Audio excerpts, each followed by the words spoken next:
สวัสดีเอ้ยจ้าสวัสดีขอ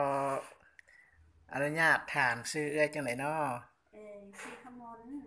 เอออยู่บ้านไหนเอ้ยอยู่บ้านหนองพญาแหละของเจ็ดอืม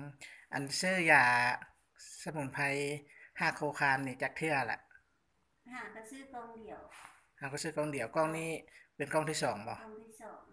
เออเอ้ยเป็นจังไดคือจังมากินยานี่ที่แรกก็เจ็บเส้นเนาะเจ็บเส้นเจ็บน้ำเอ็นคอไปตามอะไรนะแล้วก็ลงไปแอวเนาะแล้วก็เคยกินมาหลายอย่างแหละแต่ว่ามันบ่ไข้นะมันกินตัวนี้แล้วคือรู้สึกว่าไข้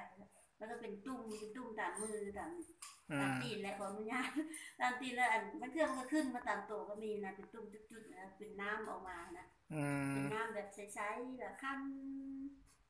เขากินของพิษบอกอีหยังมันก็แห้งขึ้นนะแล้วมากินตัวนี้เขากินอย่างก็บ่รู้สึกอย่างเลยแล้วแบบอ๋อแบบมันจะบ่ขึ้นเลยเห็นนะอ๋อ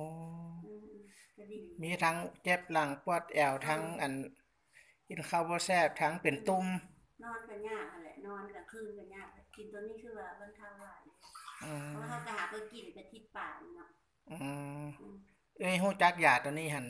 จากไผ จากอันน้องสาวแล้วเป็นน้องอย่างน้องสาวหั่นน่ะแล้วก็เจ็บเส้นเจ็บกระเพาะลำไส้เอเจ็บหอลายอย่างเอพิอษกรรมเลยที่สาวนั้นอืมพิษกรรมเลยแล้วกินยาตัวนี้แหละเออดีขึ้นเนาะกินตัวนี้แล้วดีขึ้นเออราราคานี่มันแพงบ่เอ้ย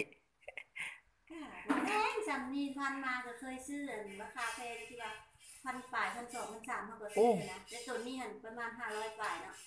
500500นี่แหละเนาะ500หาเจ้าแสนสาวก็500แล้วบ่ฮอดซ้ำ บ่ฮอดบ่แพงสำนี้นะเออบ่ได้แพงก็ถือว่ามันดีอยู่เนาะดีคุ้มดีค่าอยู่เนาะจ้ะคุ้มค่าจ้ะ คันฮู้แต่โดนก็สิดีแต่โดนหาก็มาฮู้เออขอบอกขอบใจเอ้ยจ้าจ้าจ้าขอให้ดีขอให้ได้ผลเนาะจ้าจ้าจ้ะจ้ะให้ดีนั่นแหละคุ้มค่าหลายราคาจังนี้บ่ได้เสียดายเงินดอกจ้ะ